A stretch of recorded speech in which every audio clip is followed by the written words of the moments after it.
Alô, amigos do RDK. Vamos à terceira e possível última parte da entrevista com o nosso amigo Nico Dallagnol, que está falando sobre a sua vida, que é praticamente esporte, futebol e até hoje, né, ele poderia terminar a entrevista daqui 12 minutos falando da escolinha do SET que ele trabalha. Mas paramos na segunda, né, Nico, dos bichos aí que tanto te alegra, né? Ganhaste muito dinheiro com isso. Não, teve uma época boa, né? Tinha as épocas ruins, mas teve época boa ali. Teve aquelas épocas de gaúcho, dos octogonal ali, a gente ganhou muito bicho, né? Os times eram bons. Aí o cara aproveita, tem que aproveitar, né? Mas enfim, foi uma época boa, depois passou, e aí eu viajei um pouquinho a mais, aí eu fui pro Concórdia, já joguei um campeonato catarinense. Aí voltei, joguei mais uma segundona pelo Pradense, enfim. E eu fui parar em 93, eu estava no São Paulo de Rio Grande.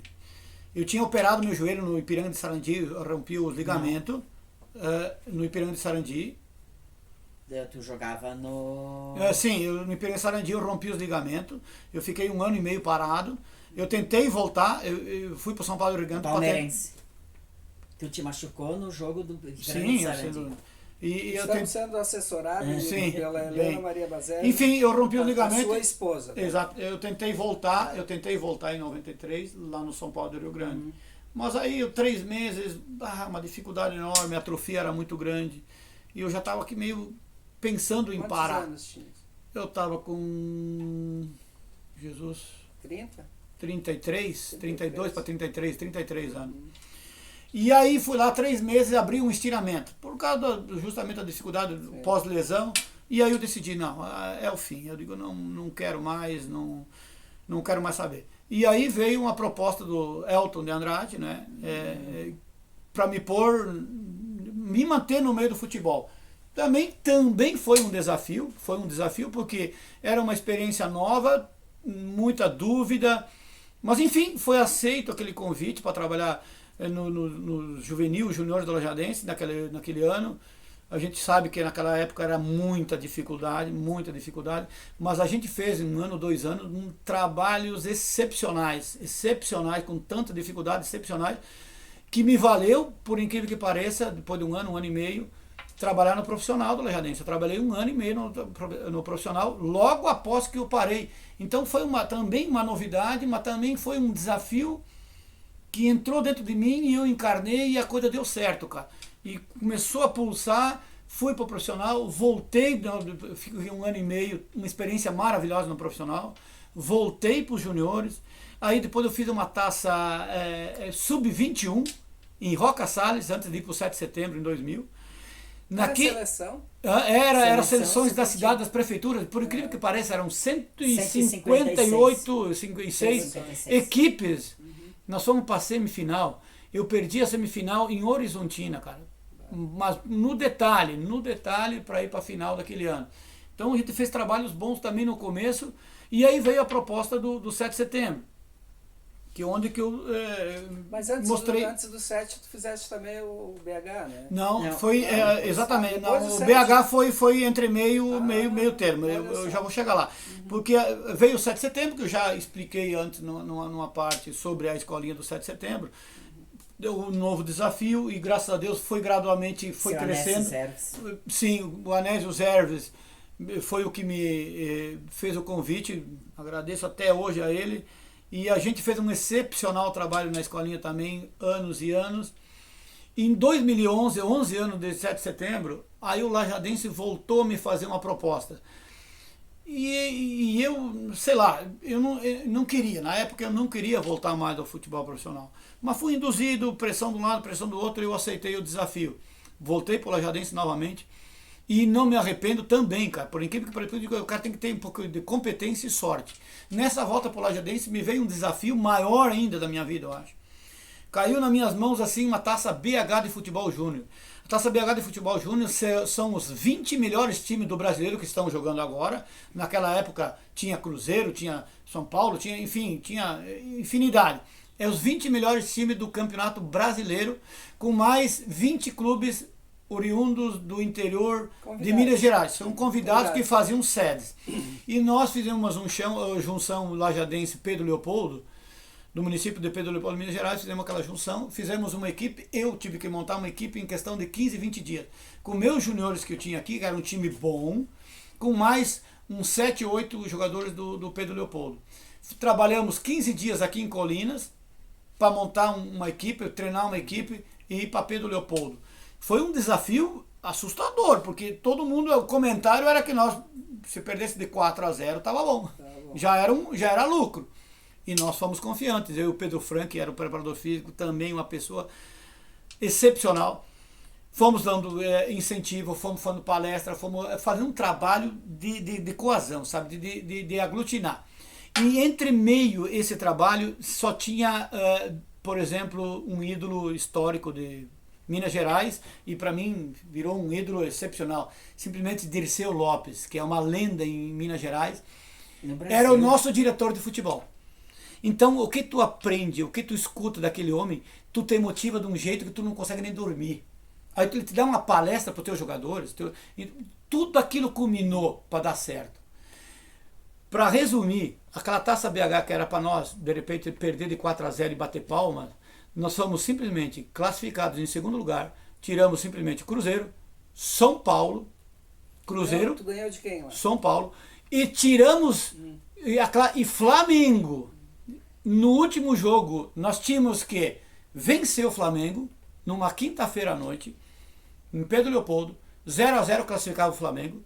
Nós simplesmente tínhamos que vencer. Fomos para o jogo e todo mundo motivado, porque nós íamos fazendo um campeonato excepcional. Jogos de alto nível. Contra o São Paulo foi 3-2. Nós perdemos o jogo. Sport TV passou. Sport TV passou o jogo do São Paulo. 3-2, um jogão. Nós tínhamos empatado, até podia ter ganho do São Paulo. Mas enfim, nós fomos com tanta confiança. 42 minutos do segundo tempo. 42 minutos do segundo tempo. Tá? Falta perto da área. Entre a meia-lua e a parte da linha do bico da grande área, uma falta. Nós tínhamos uma jogada ensaiada que o treinador do Flamengo disse que era do tempo do EPA. Eu desclassifiquei ele com uma jogada jogada ensaiada do tempo do EPA. Tanto é que eles se perderam tanto, que eles não acreditaram, que nós fizemos uma jogada ensaiada, eles não se mexeram, a bola passava pelo lado da barreira. 43 minutos do segundo tempo, gol Pedro Leopoldo. 1-0, classificado. Para os mata-mata. Semifinal, né? Não, Segunda fase. Era a segunda fase, eram 16 clubes. Pois bem, histórico, alto, fora de qualquer padrão. Pegamos o Guarani de Campinas com um cano de time. Um cano. Mas enfim, o Guarani de Campinas é altamente revelador de atletas. Fomos jogar com o Guarani, não lembro mais como é que era a cidadezinha lá. Desconhecido, nós quietinho. Fomos lá, pão, 1-0 para nós. Guarani, pão, empata. Guarani, pão, 2-1. 38 no segundo tempo, 2-2. Fomos para os pênaltis, no mata-mata, indo para os 8 melhores do país. Elton. Tá? É histórico isso aí. Fomos para o pênalti. Erramos os 2 primeiros pênaltis. O que tu acha? É desespero, né? Estamos fora. Pois bem, fizemos os outros 3 e eles erraram os outros 2. Fomos para o qualificado. Moisés de Santa Clara fez o gol. O Guarani errou. 15 anos ele tinha. 17 anos, né? Vencemos o primeiro mata-mata.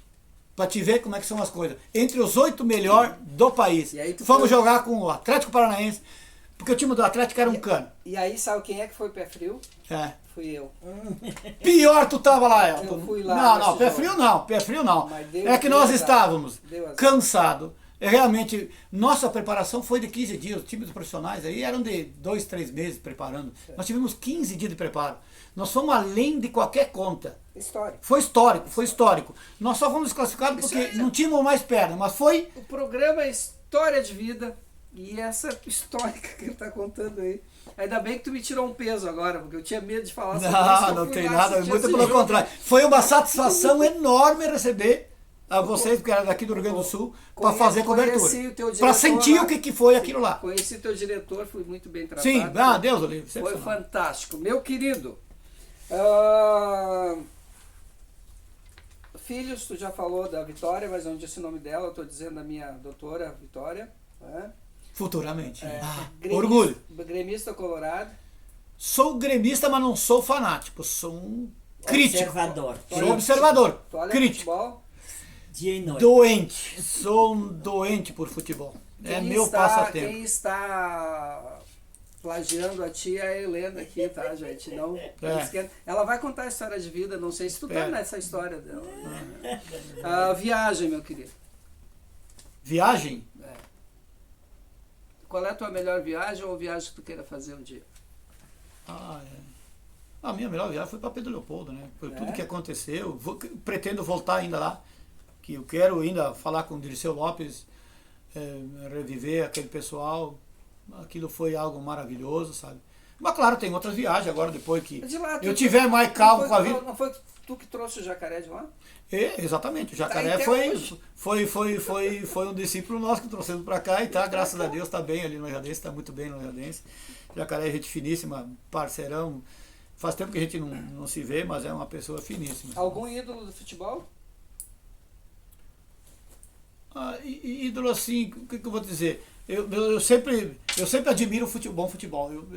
Eu sou brasileiro, tenho o Ronaldinho, que foi um excepcional, mas eu tenho admiração por Diego Armando Maradona, porque na época da Copa do Mundo dele, eu assisti todos os jogos. Eu via o que ele fazia.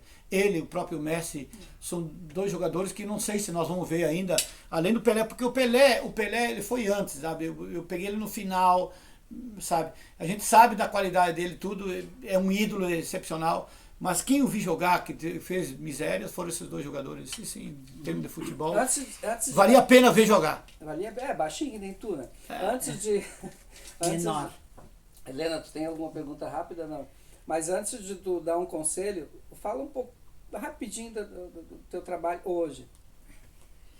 Eu me sinto realizado, porque tu conviver no meio do meu trabalho hoje, eu me sinto realizado porque conviver 20 e poucos anos trabalhando com alunos, tendo a satisfação, a maioria dos pais, a gente sabe que pode ter os prós e os contras, mas eu te garanto que 90% é satisfeito do jeito que a gente trabalha, para educar, para dar, sabe, A escolinha do 7 é a tua cara.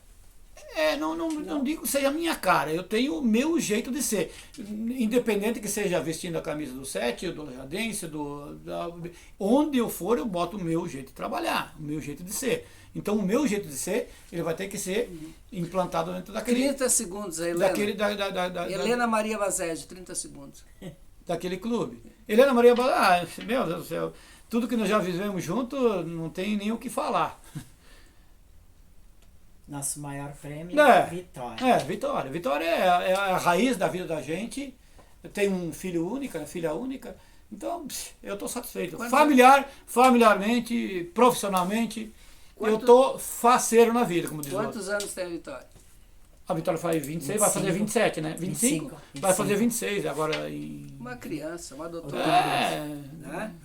Encaminhamos ela bem, isso também é um orgulho da gente. Deu estudo, que isso é uma coisa importante, que todo mundo devia.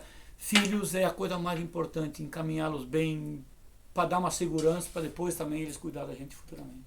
Concordo contigo. Um conselho. Honestidade. Deus o livre, isso sim, tem que ser honesto, sempre autêntico, não ter duas caras, falar a verdade sempre puder. Isso não tem preço. Garanto para ti que pessoa que for isso, mora feliz. Mora feliz. Alguma coisa a mais? Chega mesmo. Chega mesmo.